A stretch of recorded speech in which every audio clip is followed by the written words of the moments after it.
there are lots of ways to reduce dissonance.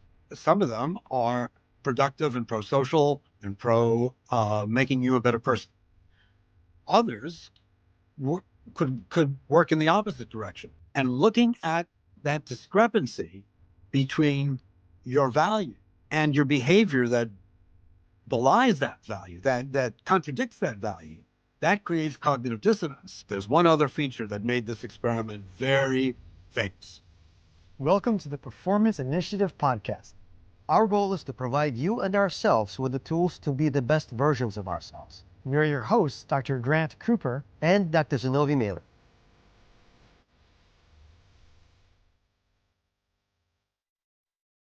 Welcome to the Performance Initiative Podcast. We're your hosts, Dr. Grant Cooper and Dr. Zenobi Mailer. You are about to watch our first episode. Our mission is to give you and ourselves the tools to become the best versions of ourselves. Thank you for joining us on this journey. It would help us out a lot if you would subscribe to the channel, like the video, and help spread the word by letting your friends and your community know. Now, let's get started. Hello, and welcome to the Performance Initiative. My name is Zenobi Mailer, and this is Grant Cooper. And today we're going to be talking about cognitive dissonance, and we have a special guest. Joel Cooper is a professor of psychology at Princeton University. He served for 7 years as the chair of the psychology department. In addition to hundreds of journal articles, Professor Cooper has co-authored or co-edited 9 books. He can be found on the Heritage Wall of SPSP, which is like being inducted into the Hall of Fame for social psychologists. And he is one of the, if not the world's foremost expert on cognitive dissonance. He recently turned down a long-form interview with the BBC, but owing to our sharing a last name and his being my dad, and also with a little added pressure from my mom, we were lucky enough to secure this interview with him here at the Performance Initiative. So thank you very much, Professor Cooper. Dad, welcome to the show. It's a pleasure to be here. So let's start at the beginning. So what is cognitive dissonance? Well, cognitive dissonance is a feeling that most of us have at some point in our lives, a feeling of discomfort, displeasure, when we notice that we have beliefs, attitudes, behaviors that are inconsistent with each other. And since that happens not infrequently, we have this unpleasant tension state, and we try to reduce that unpleasant tension state by changing our opinions or behaviors or so on to make them consistent. Excellent. Do you think, could we start just by, there's that classic Festinger and Carl Smith experiment that I think, it's sort of it illustrates it really well. Could you set it up? And then we can, since Zenobi and I have already read the at least the abstract of the study and kind of know the ending, but maybe we can set it up so that people that are listening or watching can kind of try to guess the ending of the study. Because I think one of the things about social psychology and cognitive dissonance in particular is that you might think you know the ending, but actually it's not as intuitive as you might guess. Sure. So Festinger and Carl Smith, way back in the late 1950s, they did one of the first experiments to look at how people are motivated to make some changes in their beliefs based on inconsistent cognition. So this is what they did.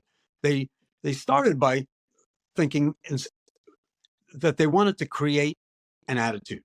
Now, people have lots of attitudes, how you feel about politics, how you feel about cars, how you feel about sports teams. But Festinger and Carl Smith decided that they would create an attitude in the laboratory.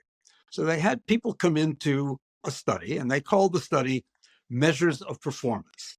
And the idea of the study was, so people thought, the idea of the study was to take a whole bunch of spools, thread spools with, black thread, gray thread, boring thread, and put them on a board and take them off the board, and put them back on the board and take them off the board. And then they had some square pegs that they had to turn left and then turn right. And the point is that they wanted the participants in this study, or I should say the participants were Stanford University students. The participants in this study were come to feel that this is a really boring, dull, well, how did I ever get into this task? Right? So that was the attitude they, Sounds uh, fun. Yes. that's the attitude that they wanted to create. And they successfully did that. But then they wanted to get these students to do something that was contrary to their attitudes so they could establish cognitive dissonance.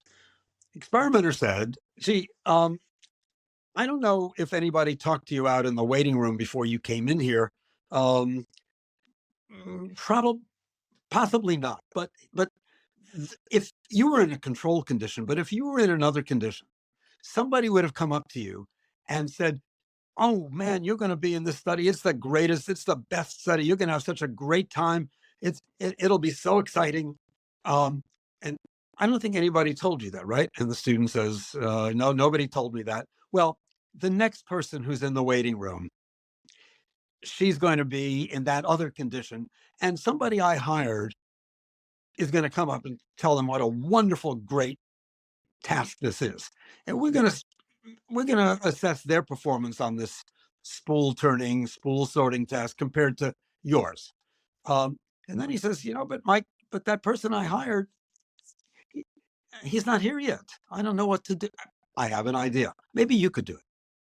Maybe you could do it. So all you need to do is to go out to that other room and tell the person who's sitting there. I know she's sitting there already. Just tell her, "Oh, you're going to be in this performance study. You're going to love it. It's the best. It's the most exciting. Could you do that for me?" I mean, you don't have to, of course, but if you could do that for me, that would be great.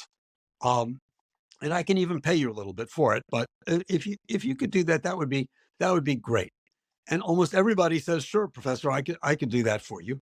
And they go out into the waiting room, and now they say something that they know is not true. That is, it's contrary to their attitude. They know that task is boring, but they say, "Oh, that task was the most exciting. It was great. It was wonderful." Um, and the person who was waiting goes into the other room. Of course, the person who is waiting is playing for the house. She's a Confederate of the experimenter. She's just, nods her head and seems to agree with what the real participant has just said, and she goes into the other room. You, that is the student who has just said something that's contrary to his attitudes, now goes to collect some credit or whatever to a secretary who gives him a questionnaire and says, "Oh, we're trying to find out how interesting did you find whatever the task was. How interesting was it?" And what Festinger and Carl-Smith were predicting is that if you said that task was really, really interesting, you were going to come to believe that it was really, really interesting because it created cognitive dissonance. You had attention because your attitude was, "This is a boring task." My behavior is, "I said it was interesting." So I have to resolve that. And if I come to think it really was interesting, I've reduced my tension. I feel wonderful. I go away very happy. As I said at the beginning, no discomfort, no tension. And that's not quite it, because there's one other feature that made this experiment very famous. Uh, when the experimenter told the student that he would pay for this little performance, people, unbeknownst to them, were in one of two conditions. Either they were given a lot of money for this performance, like $20 and $1959. That was a lot of money. Still a lot of money for that little performance. Uh, Other participants were only offered $1 for their little performance. And the question, from a dissonance perspective, theoretically, does that make a difference? And theoretically, it makes a big difference, because if you said something was really interesting, knowing that it wasn't, well, why would you do that? Gee, $20 is a pretty good reason for having done that. So $20 becomes a factor that's consistent with what you just did, right? It's consistent with what you just said. So now you did it to please the experimenter. You did it. Can I just stop you for 1 second? Yeah. So that's the question though to someone who's listening to this, right? The question is, you've just done something. You've just told someone that there's a task you're about to do, and it's a lot of fun, Mhm. even though you know it's boring. And in one condition you get paid $20, in one condition you get paid $1. Which condition is going to end up actually thinking that task was more fun, or That's wasn't? that is the great question. And I think if Yeah. the audience tries to think that through, I think you can come up with, well, one of two answers, one of three, that the money didn't make any difference, or Right. $20. If you said something for $20, you were really going to appreciate what you just said. You know, you're going to Yeah. love what you just said because you just made $20 for it. Or you could argue the way Festinger and Carlsmith did, that if you only made $1, you could hardly use that $1 as an explanation for why you just violated what you believed to say something that was untrue to this other waiting participant. So Festinger and Carlsmith said the dissonance that you have between the what you just said and what you believed can only be resolved by changing your attitude about how interesting that task was. You could also resolve it by saying, gee, I mean, you could, but you'd be crazy. You could say, I never said, I never said it. I never said the task was interesting. But of course, that would be like crazy. So you Right. have only one option. And the option is to say, well, I said that because the task really is interesting. And when you go and rate this task in the $1 condition, when you're offered only $1, people said, and and this prediction was turned out to be true, that the task was really interesting. For when you were paid $20, people said, yes, okay, I thought the task was boring. I said it was interesting.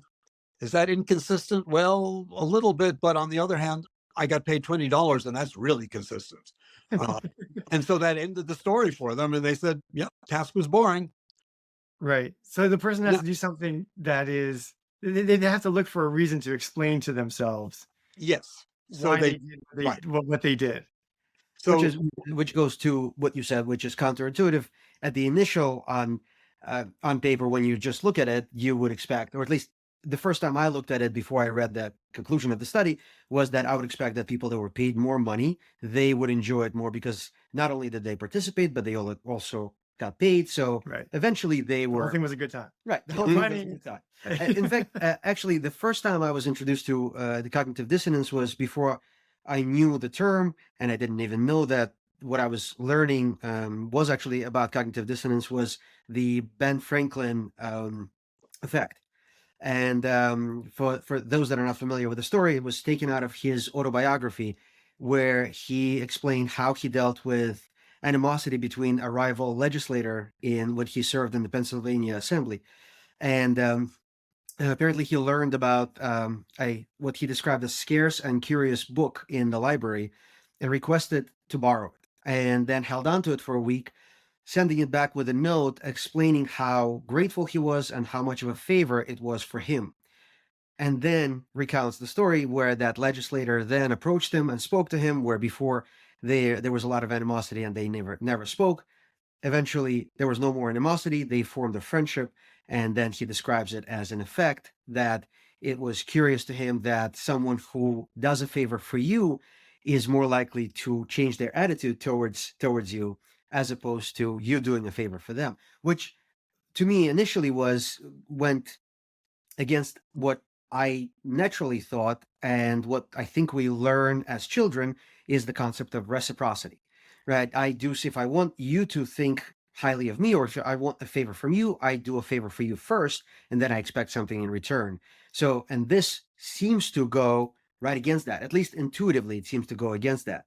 And at that time, I thought, oh, what a useful trick and what a useful thing to know, and not to make it sound too Machiavellian, but it is an very interesting turn that is counterintuitive. and it's very similar to the study that we were just talking about, because there you get the legislator who has an attitude of, I don't like this guy, who now believes that he's done a favor for this guy. And those two cognitions don't fit. So one way to make them fit is to say, well, I really do like this guy. I did him a favor. That's a given. That we can observe that. We're I making must big really news like here. him, or I Ben wouldn't have done Franklin it. originated the theory of cognitive dissonance. Who knew? Sorry. Who knew? Fest- But, Festinger and Carlsmith thought they did this in the 1950s, but it was actually done. They're hundreds of years late. Well, actually, interestingly, in reading and just getting a little bit more perspective on the topic that we were about to talk, the more I looked into it, the further it goes. And of course, the phenomenon, not the explanation for it. Of course, the studies tend to explain it. And so we start to understand why things are happening. But the actual phenomenon is described as early as I found Aesop's fables, where the fable of the fox and the grape, where the fox fails to reach the grape and then says, "Well, I didn't want the grape to begin with; it was too sour." And that seems to be a way to resolve and change the attitude by changing the actual goal. Or Yes. Now, remember, Festinger and Carl Smith and Cooper and Aronson and all the people who have studied cognitive dissonance didn't invent the phenomenon, only invented an explanation right, for a real basic human phenomenon. And you take several of these stories. Yes, Aesop's fables. Yes, Ben Franklin. Yes, anybody who's ever done a favor for somebody and then tried to figure out why they did that favor and ended up, increasing their liking for that person through the millennia. We're dealing with cognitive dissonance. It's a human phenomenon, and I think you Right. aptly draw our attention to the fact that it didn't begin because Festinger wrote about it. It began because it's part of the human condition. Friends, we hope you're finding value in the content. If you're enjoying what you're watching, please consider hitting the like button, help us with our YouTube algorithm, consider subscribing to the channel, and turn on the notification button to stay up to date with everything going on in the channel. Have people thought about why there is this need for people to feel consistent in themselves? You know, that to act in a way like that this inconsistency causes this tension that then leads us to look for to either change our minds about things or act in different ways.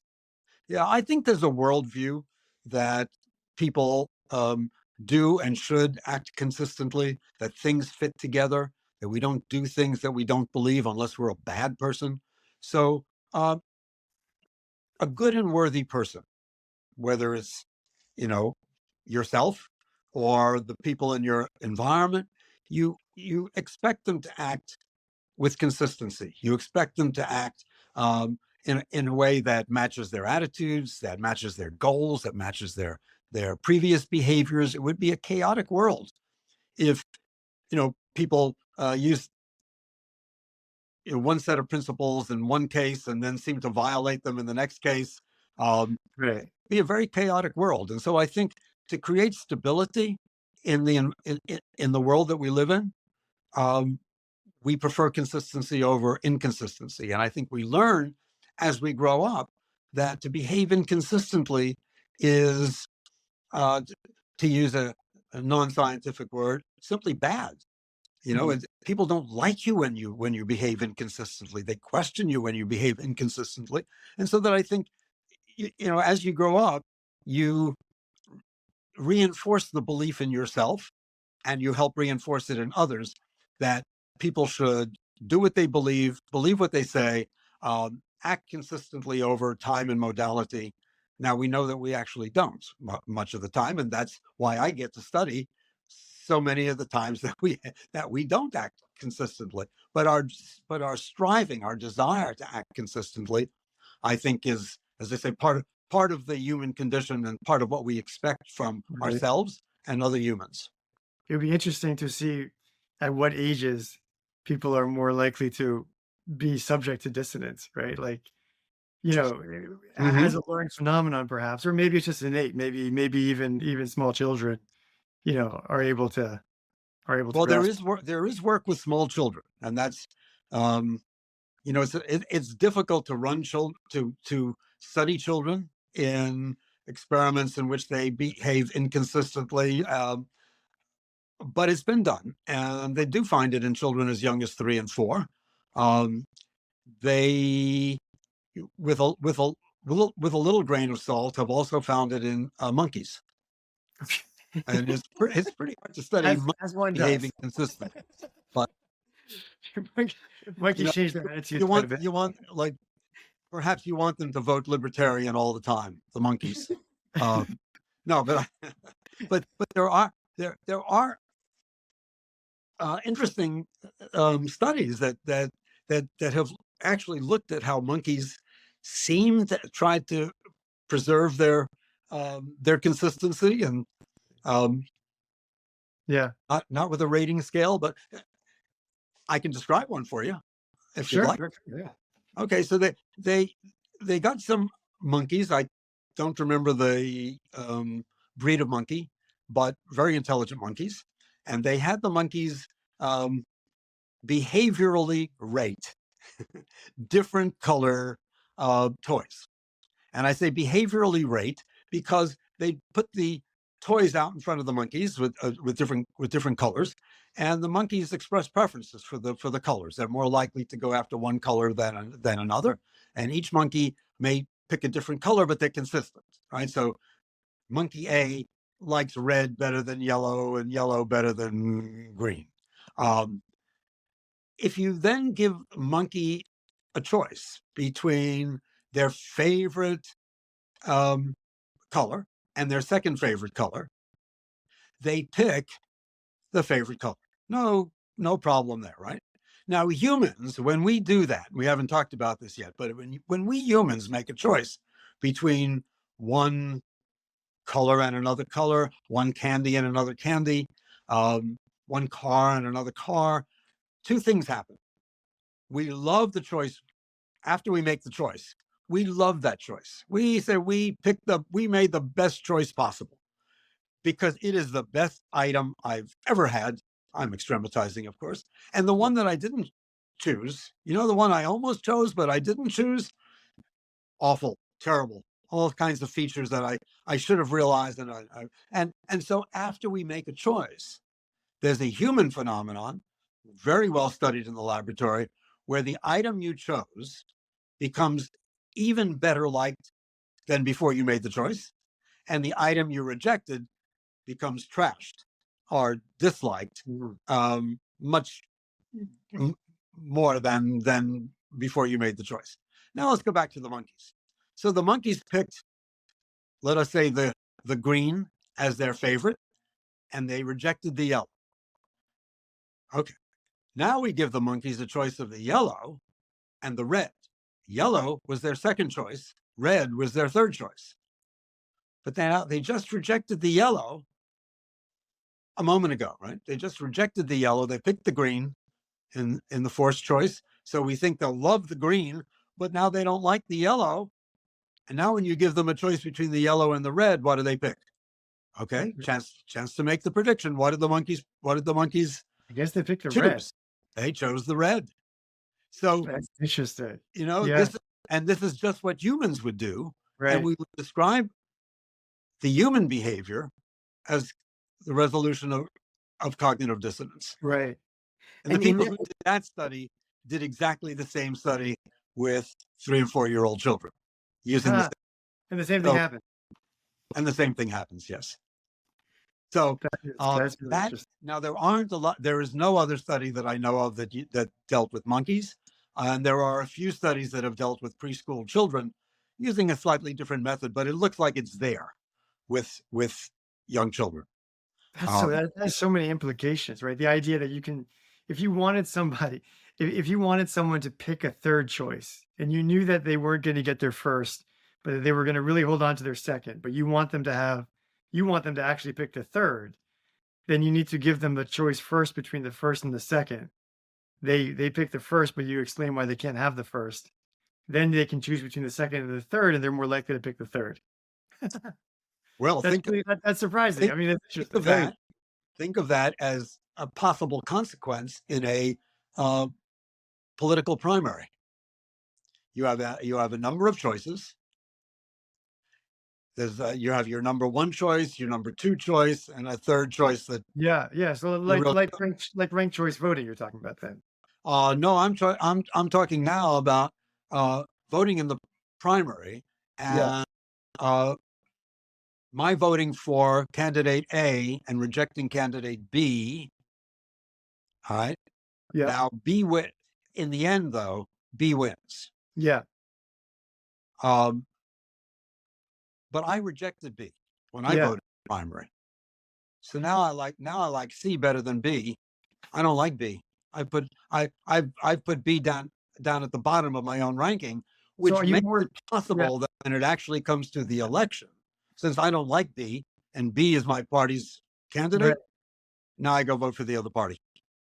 Interesting. Wow. Interesting. So, Have people and looked at that? And is that no, I don't think so, but it was it some was young psychology student out there needs to pick that one that's up? right. If there's somebody out there, and we're likely to have a whole bunch of primary elections, and who Right. knows what's going to happen, but it's certainly a possibility that if I your somehow candidate think that doesn't in win like, that primary, yeah. you end up liking the one that the other people in your party chose less, way less, and Well, lead you to I voting mean, for the other party. a Possible. weird correlate to that is that then as the party itself, the Republican, Democrat, whoever, you actually are incentivized to not have a primary, right? Because I mean, let's just say this is our guy, because then you don't have your own elector, you don't have your own side going through That that is true. dissonance of having That's chosen. true. So That is so true. so that that's why the One other Democrats sorry, go ahead. pushing down all the One other piece candidates. one other piece I want to add to that is that the closer the choice is in your mind, the Yeah. more this phenomenon happens. Uh-huh. So if those two candidates, if you thought initially, I could sort of go with either of them, it's close, but I'm going to go with A, Right. the dissonance phenomenon is increased. Yeah. And once you pick A, you like A better. You like A better, but in this scenario, you're never going to get to vote for A because your party picked B, but you like B much worse. So two questions on that. So one, it seems like if the choices are close, you're almost torn. And if you're almost torn between one or the other, does that increase your emotional buy-in into the choice that you make because you were so torn between them? And I guess the second, which is, well, I'll ask you the second one after this.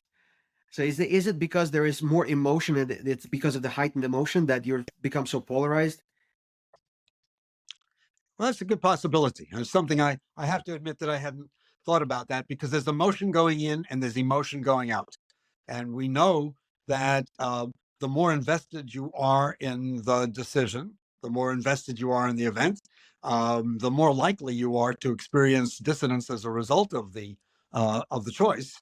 And then um, dissonance adds emotion, arousal, tension to what you had going in, and it may in fact exacerbate the amount of emotion in the end so that you're much more strident following the event than you were going into the event. So like on a much more mundane level, if you buy, you decide you're going to buy a Honda instead of Toyota, then after you've made that choice, you're much more attached to that Honda, and you think Toyota. I wouldn't even. I don't know why I was that's even thinking about a Toyota. I'm definitely attached to my Hondas. that's exactly right. That's exactly Yeah. right. So um, people should be people should be aware of that phenomenon because it might affect not only I mean, in some ways it's nice that they bought the Honda if that was the chosen alternative in Yeah. your example. Um, they bought the Honda, they really like the Honda, but they're really motivated to overlook any of the flaws of that Honda Right. because they want to say, gee, I made a good choice. I realize it has some negative features, but I bought it anyway. I love it. Negative features, I don't care about them. And you're going to go buy a car in another 3 years, 4 years, 5 years. Right. Um, you I may would. buy another Honda because of the way you just resolved your Yeah. dissonance and ignore the fact that the tailpipe has been dragging for the last Right. 4 years. Well, I have a question about that because that actually it seems to me. I would guess, but this is just let me know if I don't know if this is known or if I'm right or wrong, but I would guess that once you've made that Honda, sponsored by Honda, um, once you've made that decision that Honda's your car, and now you like Honda more, and you've decided you and Honda ride or die together. Mhm. But then, if Honda betrays you in some way where the car falls apart or something happens where you just can't ignore the fact that this is a lemon or this something bad about the car happens, I would imagine that you would be like a scorned lover at that point, and it would amplify your hatred of that same product. Is that right? I mean, just I don't know. Does that make Yes, that but make I think that is true. What precedes that, though, is you're trying to stick with the chosen alternative, Honda in yeah, this case, right, beyond where most people would think it was rational for you to stick with it. right, So right. Honda betrays you in the sense that the parts rattle, and it wasn't supposed to rattle. But you say, "Oh, I don't mind it rattling really because it kind of gives me a feeling for the road. I sort of like a rattle. It's, Yeah, and then something else goes wrong, and you I have justify cars like that. else, right? So you stick with it, and your friends will look at you and say, "Why don't you just admit you made the wrong choice?" No, it wasn't the wrong choice. It was the right choice. You just don't understand. Now Right. you'll stick with that. All I'm saying is more than you should, more Yes. than a Yeah, right, exactly. But then if it crosses that Rubicon, I well, think there's definitely a Rubicon that can be crossed, and I think that will make you really, really angry. yeah, And so you mentioned choice as a major part of this, and I know that hearing you in another interview about choice and how that played a role in the Festinger study and Rosenberg and kind of Mhm. taking choice out, and that seems to be an important. And I did want to ask you about the importance of choice and the fact that the cognitive dissonance seems to have a lot of variables involved. But to the example, does the as much as we like for things to have their own boxes and stay in those boxes, nothing is completely black and white. Nothing is completely your choice or not your choice. Does it make a difference if I'm deciding to buy a Honda or a Hyundai, and at the time that I'm making that decision, we are having a conversation, and you are fond of the other car, Honda, and Hyundai, and I fine am car, obviously so sponsored by Honda. Sorry. this section. This thing. So, and by choice, even though it is my choice, it was influenced and not entirely my choice. Would I then have would my cognitive dissonance not be as strong? Would that tension not be as strong? And would my buy-in, would I flip quicker on that? You get mad at me for having said Not necessarily. Would I not stick with it as long if I don't feel that choice was purely and completely my own and the decision was my own? It was influenced, and therefore kind of give up some of that responsibility of my choice. Yes, Would you I? put that absolutely correctly. That an easy way to deal with the cognitive dissonance, which we posited at the beginning, is we don't like the feeling of dissonance. We don't like to feel that we've made a bad choice. We don't like to feel that we've acted in some inconsistent way. If we can see the choice as somebody else's, if we can see the responsibility as lying elsewhere, we'll take that first. So when when those Stanford students said that this boring task was really interesting, it was very important that Festinger said, and I'm not sure he knew it was so important at the time that he did the study, but it was very important that he said, "Look, you don't have to do this. It's completely up to you. You can, it would help Right. me out a lot, but it's completely up to you." It's hard then to say he made me do it. Now, the same thing is true when it comes to buying that car. If you could blame Grant, and sure, he's to blame much of the time for many, many things. If you can blame Grant, and not just blame him for having the wrong attitude, because that wouldn't work, but if you could blame him for sort of forcing you to make that choice, either because he withheld information from you, because he said, if you don't buy my car, I will never be your friend again. You have to buy that car. You'll take that. What's You'll that? take, that is a much easier way to resolve the dissonance, because there's no dissonance. Right. There's no dissonance. They As a human shoot being, someone with a gun to your head. that's right. So I, as a human being, acted in a way that gave me a car that had terrible, terrible features. And why did I do that? Was I inconsistent with my attitudes and No, he made me do it. He had a gun to my head. He made me do it. That's the end. Then there's no dissonance. Now, Yeah. people don't always like to think that they're not responsible for their choices. So you have two things working together here. People usually say, if I did something, I'm the agent. But when the consequences turn out to be negative, like as in the case of cognitive dissonance, then I think you do a quick search to say, did somebody force me to do this? Did somebody make me do it? Yeah, he did. So it was he made me do it, and that's the end of the cognitive dissonance. And we've shown that in a study like we were talking about, the Festinger and Carl-Smith study with the boring task. We did a study very much like it, where we systematically varied how much choice the student had to say something that he or she didn't believe in. And choice makes all the difference in the world. If they're forced to do it, the more you pay them, the more they like what they said. If they had the free choice to do it, then dissonance kicks in, and the less you pay them, the more they come to believe what they just said.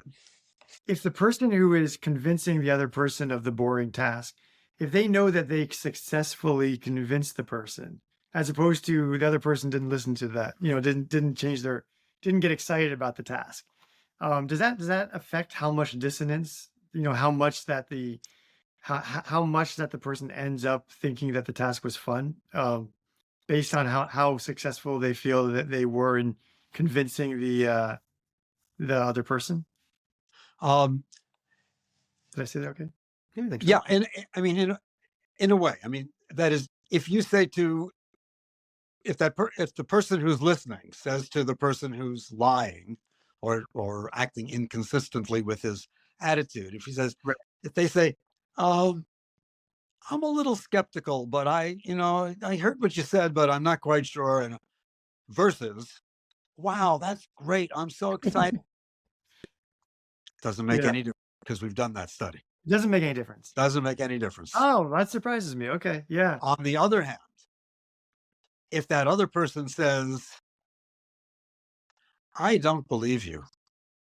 I don't believe you. I'm not a little skeptical. I'm not a little quizzical. I just simply don't believe you. Yeah.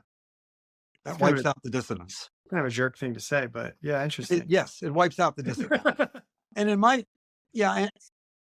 view, it's as though you hadn't said it, because you didn't Uh-huh. really convince anybody. The words came out of your mouth, but they had no Yeah. effect. If you said to the person, it's such a fun study, and then the other person says, really? Because I was about to leave because I didn't have time. But if you say it's fun, I'm going to stay here and I'm going to do that. I really appreciate it. I bet You'd get a lot of dissonance. I bet you get a lot of dissonance with that, I right? think So you'd get is that right? a lot of dissonance. Yes. Has that ever been looked at? No. Social So, science those are students. open It's a gold mine. A gold mine for social psych graduate students. You're welcome. I hope all the students are listening, because you've given them many good ideas for their. That's interesting, right? Like, if you know that because the reason I was going down that path was something we had been talking about before we started rolling here, was the idea of dissonance leading to political extremism, right? Because we have all the social media, and it gives this easy format for everyone to express their opinion, which is wonderful. But then once you've expressed your opinion, now you're more attached to that opinion, because you wouldn't have expressed it unless you really meant it. And if you feel like you expressed it well and you might have convinced someone, well, you must really believe it. And so, in a way that sets up this this inability potentially to compromise on things, because you've already taken your stand, and God forbid you may have convinced other people to take that stand with you, and now you're really beholden to that opinion. Well, even though, or maybe because you're my son, that's a great point. I think if you're in a situation, say on social media, where you kind of know most listeners' feelings about a political candidate or about an issue, and you stake out a position that is even a little bit more extreme than your normal, more measured opinion, but you're speaking to an audience that pretty much believes in one side, so you tilt your attitude a bit to that side. It's more pleasant for it's more pleasing for yourself to do that. Well, now that is your position. Right now, it's a little bit more extreme, and then in the example that you posited, people say, that's a great point. I mean, I really, you convinced me. That's right. That's just the right way to look at it. And now you're really, Now you're in. you're really stuck with that. Right. And stuck with it. I mean, I use the word stuck with it. You You believe convince, because now this is your attitude. It's been reinforced by others. You certainly don't want to suffer the consequence of suffer a consequence by saying, "Well, I didn't actually mean all of that." Right. No, you're not going to do that, because that will raise more dissonance. I staked out this position here on a number 9 on a 10-point scale, but my attitude is only about a 7. You're not going to do that. The fact Right. that the 9, you've staked out a 9 when your own attitude is more typically, private attitude is more typically a 7. Now there's dissonance, which brings you to the 9. Yeah. And if people really praise you and say that was great and you convinced me, might even make you a 10. Then when you go back home and talk to your family, they want to know how you just got to 10 when you used to be a 7. Yeah, so that builds step by step. That builds a wider and wider divide, and then counterpoints are hard to make because of what you said. Because of even if there is any degree of dissonance, and you make a point, and someone says, "I don't believe you," then there is no dissonance to bring somebody back to that 7 from a 9. Yeah, I think that's right. Yep. So we've solved the problem of polarization in society. Yeah. Perfect. What do we do next? Check. Hunger or peace? Something that you've studied a lot is vicarious dissonance. Could you talk about that? Because the reason that I like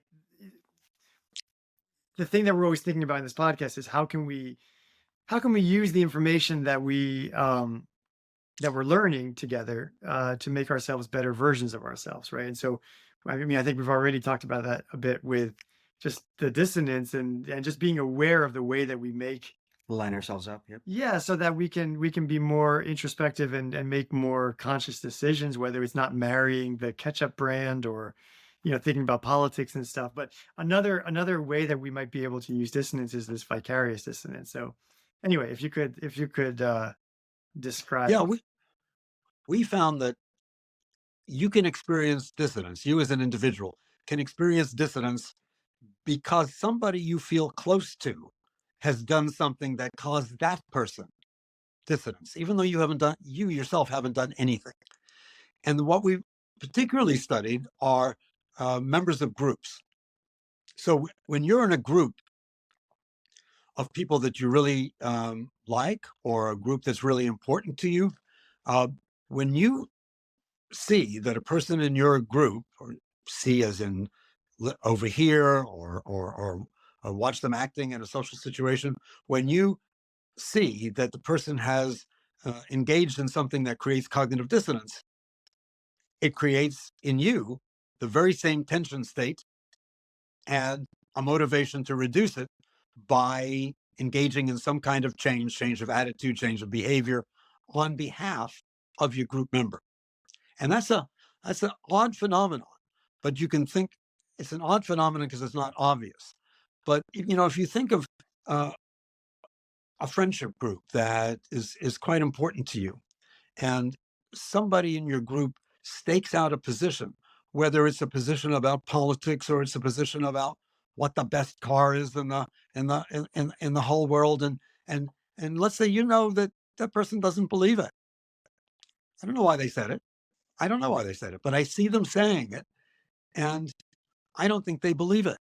Well, that person, if that's true, that person would experience cognitive dissonance, that group member. And so do you. And so you're likely to do exactly what you think that other person's going to do, namely change your attitude to Right. support that group member. And we have found it in many, many studies now. And it's, as I say, not an obvious. Yeah. And it seems like that's a really utilizable thing with things like advertising, right? And you Yeah. just taking an in group and having someone in that in group basically invoke some kind of dissonance that then everyone watching will come along the ride with. Yes. there are other ways to describe like an advertising phenomenon, but consider this.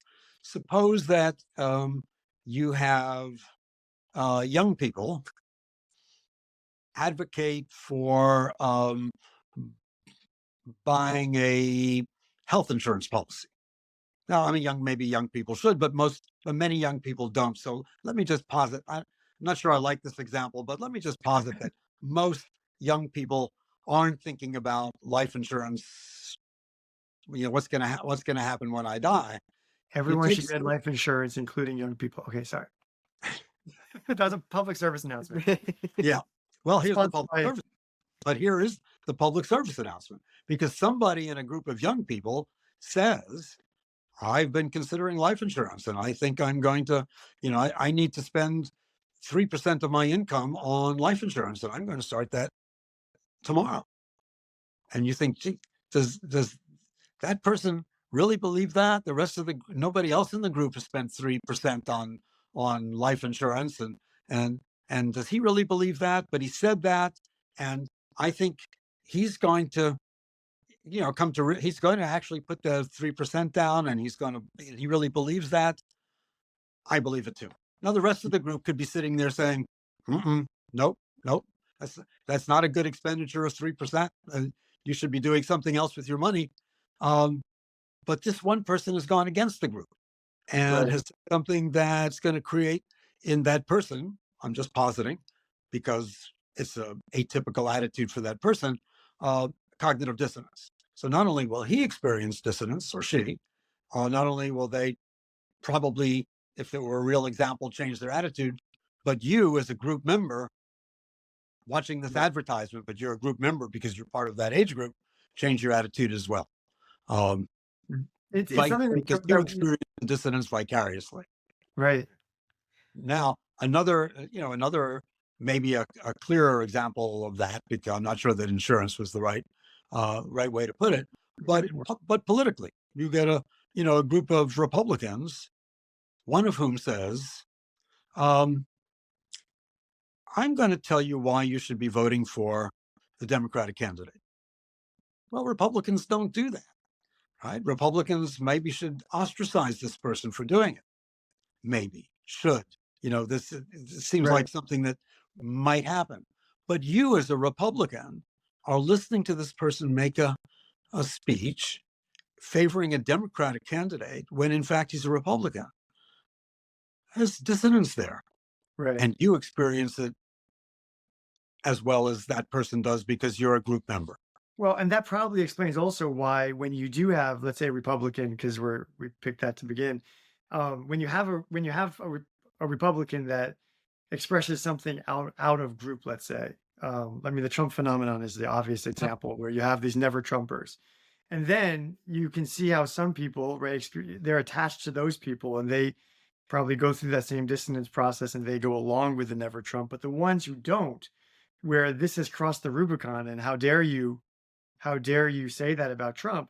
Now those people that express an out group, those people who used to be part of your in group that are now expressing a radical out group thought, you really don't like those people because they must have never really been part of your group because you're not going along with the dissonance. So the only way to resolve that is that they're just not part of me at all, and you actually end up hating them more than you might have otherwise. That's how I would interpret. Yeah, well, that's right. And because I think as one way of dealing with the dissonance, rather than changing your attitude in the direction of let's say the never Trumpers in this example, you divide the group. You say, that is not my group. There's that group, and if I were a member of that group, I might be influenced, but I'm not a member of that group. Not only that, but they were my second choice. And so they're the worst because they're, you know what I mean? Like they're worse than the Democrats. Yes. Because I've already made this other choice. Like I would rather have a choice between Trump and a Democrat than Trump and a never Trumper. Because I just can't stand those never Trumpers. They're just the worst. That kind of thing. And so one way or another, the dissonance needs to be resolved, right? It's a tension that needs to be resolved. That's the imperative, right?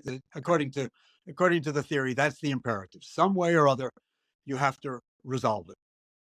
And of course, using it for the good would be trying to find someone in the group that doesn't exercise, have them express interest and actually start exercising, and hopefully have others experience that dissonance and start exercising as well. Well, and for Well, yourself too, if you were trying to get yourself to exercise, then one way to use dissonance to do that, right, would be to announce, I am going to, and Mhm. you should too. And if I can convince you, if I think I convince you, then that even makes me connect with that more. Okay. And you don't want to be someone who doesn't act consistently with your And then you're using accountability plus tension and yeah. To lining up forces behind you. yeah. yes, and another thing you can do, and this is something that we've done in research, but it also is something that can be very useful for people just going forward in their own lives, is to think about times that, if we're talking about exercise, think about times that you actually could have exercised, but you didn't. And think about how much you value exercise. So you value, I mean, so many of us value so many good things. We just don't act accordingly, right? So we value, some of us, losing weight, exercising, being charitable. These are really good values, and we'd like to approach them. But sometimes, the person who says it's good to be charitable, and if you have some extra funds, or you have some extra food, or you have some extra time available, you can donate it to the poor, donate your time to the poor. You should do all these things. It's great. But the truth is, I don't always do them. I could exercise. Exercise is really great. You should always do it if you have the time to do it. In truth, I don't always do it. And so now that's dissonance. So you could think about asking people to extol the great virtues of, let's go with charity. Right? Let's go with charity. So it's wonderful to always be charitable. And people believe that, and it's fine, but we know that they don't always act that way.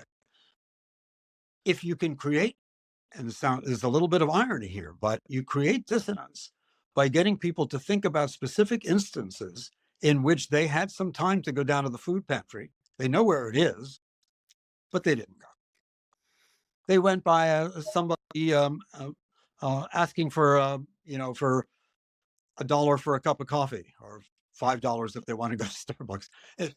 Asking for a cup of coffee, and you could have given it to them, but you didn't give it to them. And now you want to tell me that you really think that charity is a good thing. Well, yes, you do think charity is a good thing. And looking at that discrepancy between your value, your honest value, and your behavior that belies that value, that contradicts that value, that creates cognitive dissonance. Mm. It can, and we've done research to show that it does, increase your commitment to that value. How do you avoid someone absolving themselves of a responsibility and and diffusing that tension by saying, "Well, I didn't give them $5 for that Starbucks because they're just going to use it on drugs," and therefore, boof, the tension is gone. I no longer feel responsible because it wouldn't have gone to the charitable cause that I intended it to, and therefore I'm no longer responsible and no longer feel that tension. Are there guardrails to somehow? Yes, there are guardrails, because this works when you ask people to generate their own contradictions. So Okay, rather than positing that not giving $5 for the cup of coffee is an act of selfishness, the opposite of charity, right? You ask people to generate their own examples. And I would be surprised. There may be a saint out there somewhere who has never done something that is uncharitable or selfish when they could have done it. But people can generate these occasions, and it's their occasions, it's their memory, it's their examples. And when they generate those examples, they've contradicted their value. And assuming that that value is a genuinely held strong value, they're going to act. The dissonance prediction is they're going to act in the future more in line with that value. They've got to resolve the inconsistency. I'm a charitable person. I might have acted selfishly on one or two occasions. Give me another chance. Put me in, coach. Give me Right. another chance. I'll act really charitable. It's a really good example of why it's so valuable to articulate your own values for yourself, right? So that because by articulating your own values and spending some time to reflect on that and having them in your, sort of in your conscious mind, or at least very accessible to your conscious mind. Then when you go through life, and you decide if you're gonna eat that Snickers bar, you can say, well, is that consistent with my value of Healthy of being eating. healthy? And I guess Mhm. you would say that a good way to sort of reinforce this is at the end of the day to, reflect on the day and think about all the times that you didn't act in accordance with your values, so that the next day you'll be more likely to do so. Although I guess that the pitfall to that is, what if you just decide, well, I guess it's not really my value. that Well, that plays too hard. Never mind. I love Big Macs. well, when we talk about cognitive dissonance, there are lots of ways to reduce dissonance. So some of them are productive and pro-social and pro making you a better person. Others wo- could work in the opposite direction. It could cause you to do and think of yourself in ways that are um, um, contrary to the kind of person that you would really like to be, and get you to negate some of your positive values. So you can't use the technique willy-nilly. But when we're talking about strong values, and I think that's the arena that we've now been in. Um, when you realize that some of your individual behaviors contradict those values and they're real values of yours, I don't think you're going to have trouble coming to think that you want to become a somebody who looks like a Big Mac. That I Right. think it's gonna resolve in the right direction. Yeah. But in principle, you're right. It could go the other way. You could say, well, gee, am I a person who buys a Big Mac, or am I a person who eats a Snicker bar? I guess I'm not a healthy person. I guess I don't want to be a healthy person. But that's not. It's That's not but really what. it's not going to happen. I think it is Right. a very useful technique, provided you've chosen the kinds of values that you really want to have, that the person you really want to be. We all act from time to time inconsistent with our values. Mother Teresa, this is not around anymore. Um, and it's okay, and we can leverage that to make ourselves better people, to make ourselves more consistent with our values. And some of the examples that we've just given are examples like that. For on a more mundane basis, perhaps, or a more everyday basis, you imagine people who think that recycling is really a good thing, and we should do it. We should protect our planet. We should do the simple things in life that if cumulatively we all act together, the planet will be a better place. Let's say that's my value. I think that's very important. That's what I want for my kids, and so on. The fact that you walked over a soda can that was on the lawn as you came from place A to place B while you were hurrying, that happened. And rather than ignoring something like that, that is, rather than trying to say, uh, didn't see it, didn't happen. You know, Right, right, it probably right. it probably was a paper can, and Yeah, it'll dissolve, and yeah. It's good for no, the you earth. say, there was an occasion I could have done better. Yeah, It really did happen. I walked over it. I shouldn't have. Next time. And the cognitive, what's going to happen with cognitive dissonance is going to say, next time, right. pick up that can.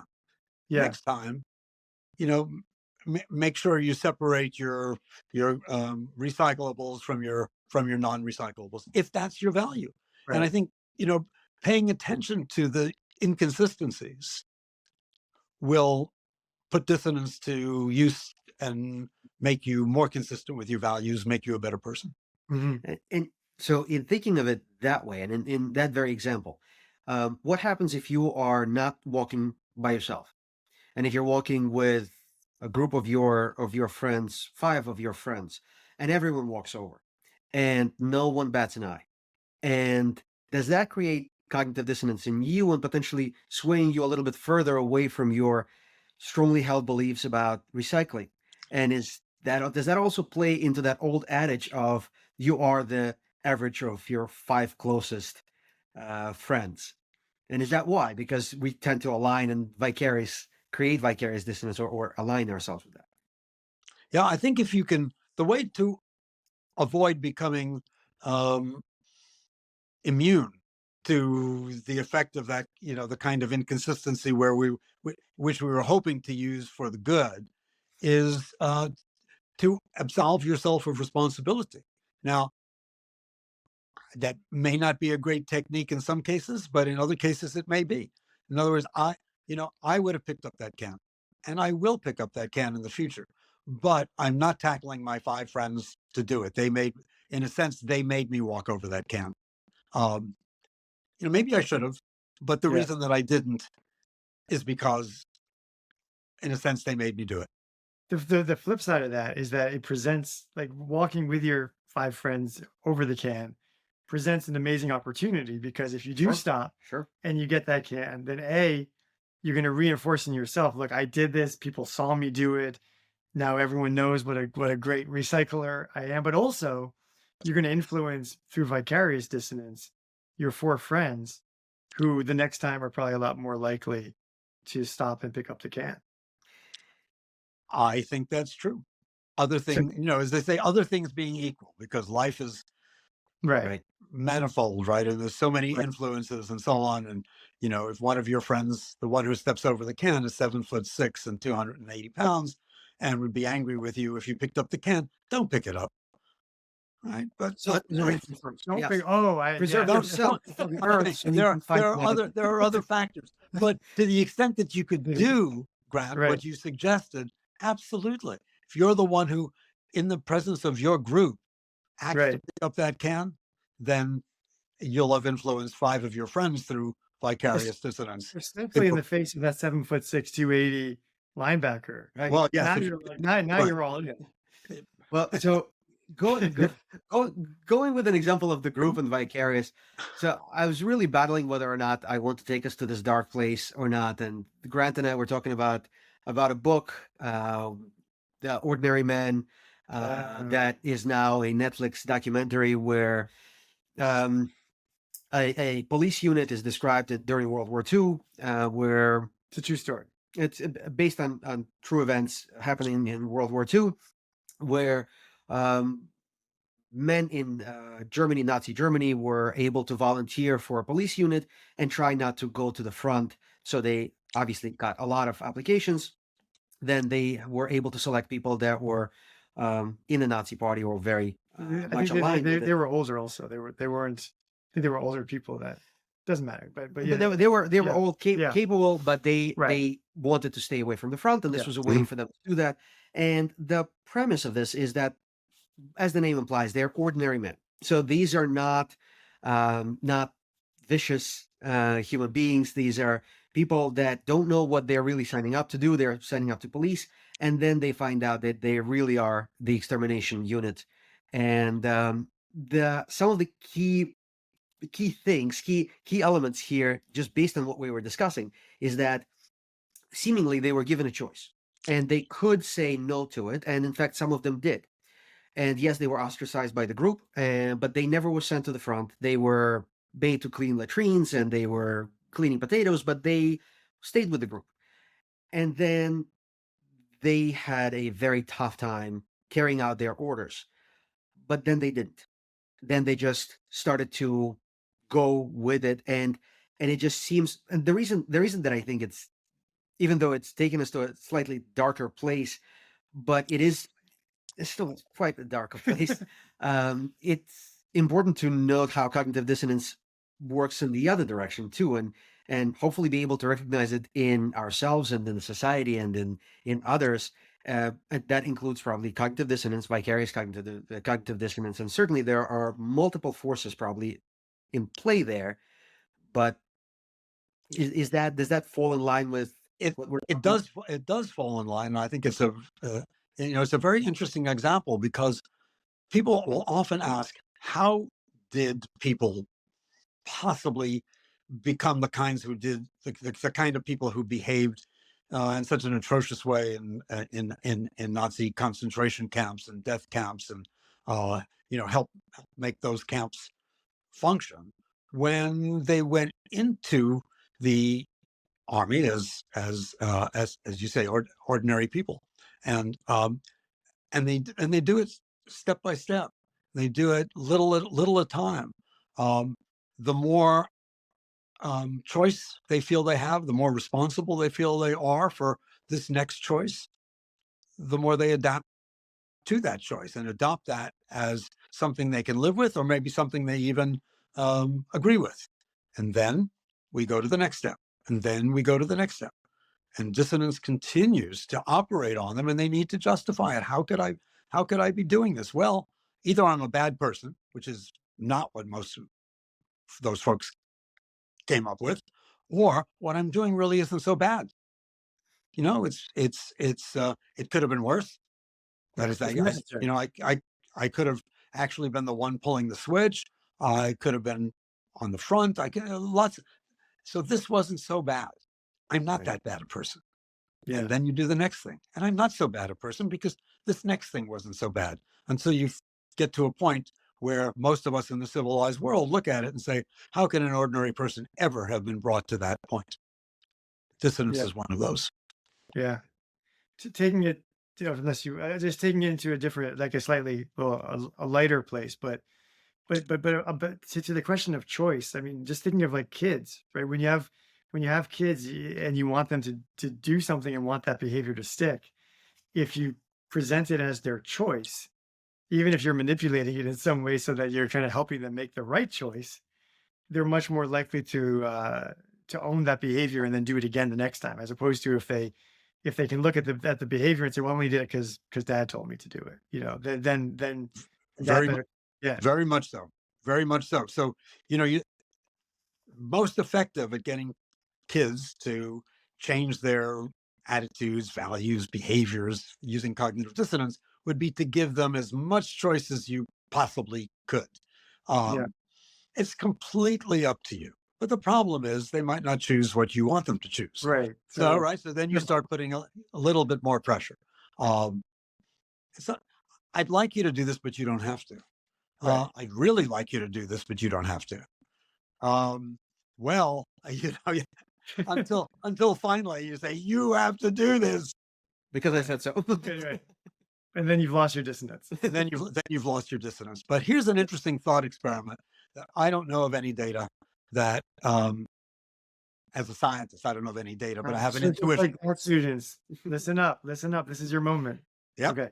Sorry. I tell you, child, that I want you to you must take out the trash. You must take out the trash. Have to do it. No choice. They take out the trash, and then you say, "Thank you, John, for volunteering to take out the trash. That was really nice of you, because it's important for me that you took out the trash. So thank you for doing it." Right. No. So the thought experiment is: can you create the choice after the fact? And Right. I think yes, particularly with children. I think also, if I were just to, I mean, not that matters what I think on this, but it seems to me that yes, especially if it's something good, where the person wants to think of themselves as someone who would do a good thing, and so you're thanking me for doing a good thing. Yeah, you're welcome. I did do a good thing, and I'm glad that I chose to do that, as opposed to trying to invoke it on something that I didn't. I don't know, can't think of the example at the moment, but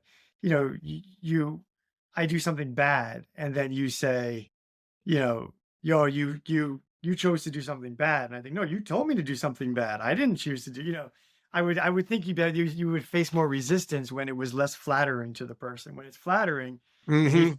knows it. Yeah, of course I did. I'm that kind of Well, guy. think about possible gang behavior. That is Right. when kids are in a bad group, and Yeah. they are encouraged to go do something really bad, either through robbery or through personal injury and so on. Now, good and bad now becomes different depending upon, whose values we're talking about. But if we're talking about someone who typically hadn't been antisocial and gets into a group of, a really antisocial group of friends, and they encourage that person to do something antisocial, do something bad, do something which is against this kid's values, the more they get the kid to believe that the kid chose to do this. Right. Unfortunately, we're going to the Right. dark side. That's a way to Yeah. get that possibly gets that kid to the dark side. I do have a question because cognitive dissonance as a term has been thrown around a lot, and I'm curious if there is some misuse of the term. And what prompted this question is as I was reading, I came across a couple of examples, and you describe cognitive dissonance as a drive state, right? It's a state that needs to be resolved, Right. in one way or another.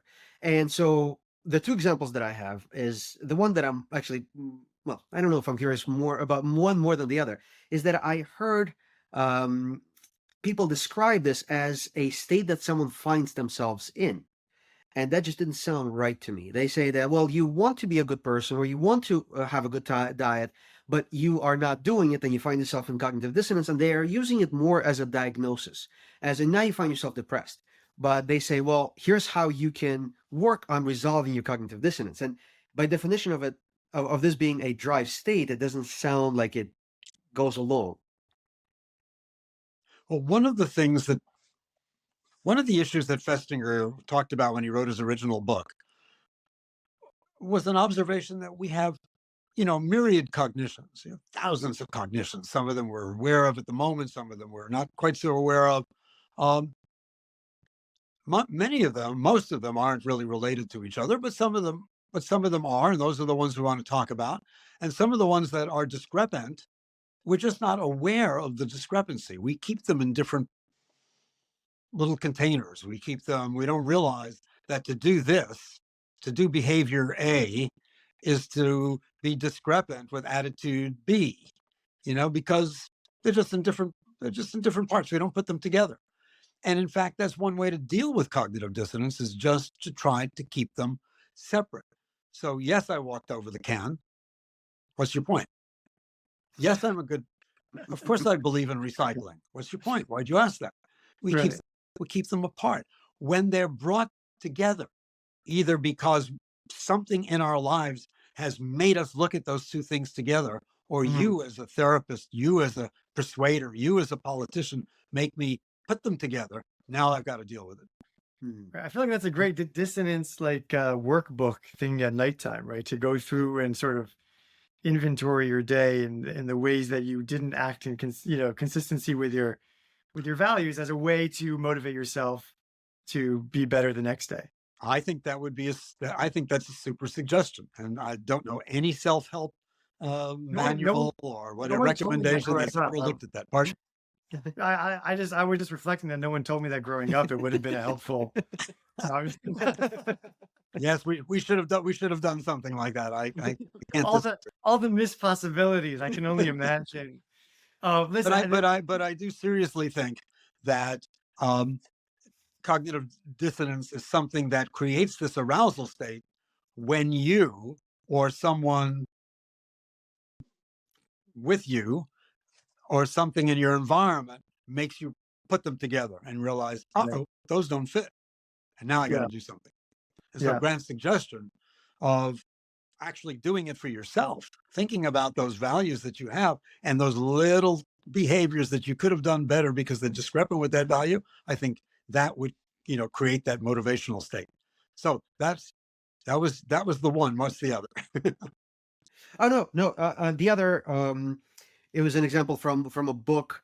I really like the book, but it was a book by a journalist who is interviewing for someone who holds certain beliefs about evolution, and he takes him to a creation museum outside of San Diego, and he says, I wanted to take him there to create cognitive dissonance. And to me, that sounded like he just wanted to see him act in an environment where the views were contradictory, not necessarily cognitive dissonance, because he could just say, I don't believe this, and be done with it. That's right. That's right. I think that is not a good example of cognitive dissonance. Right. You know, people try to persuade us all the time, um, whether it's about religion or about a product or about politics, and the fact that somebody else holds a different view and tries to tell that to you, that does not create that internal state of cognitive dissonance. On that note, I told Mom two things. One is I would let you go around this time, and the other is I wanted to mention if people wanted to read more about cognitive dissonance, they could get one of your books, which is Cognitive Dissonance: 50 Years of a Classic Theory, which um, is one that you did several years ago at this point. Several But years ago, yes, it's a but really nice summary of contains most of the work on cognitive dissonance. yeah, Yeah. yeah. Yeah. The Good. only thing left is to thank you for your time and thank you for the discussion. Well, you're very welcome, and I can't quite figure out how you found me to talk to me. Good stuff. Yes. Just kidding. It was a pleasure. It was a pleasure. Thank you. Friends, thank you for your attention. We hope you've enjoyed the conversation. If you find value, please remember to hit the like button and help us with our YouTube algorithm. Consider subscribing to the channel and turn on the notifications so you can stay up to date with everything going on with the channel. And please leave us a comment. Let us know what you thought about the show and also what you'd like to hear about in the future.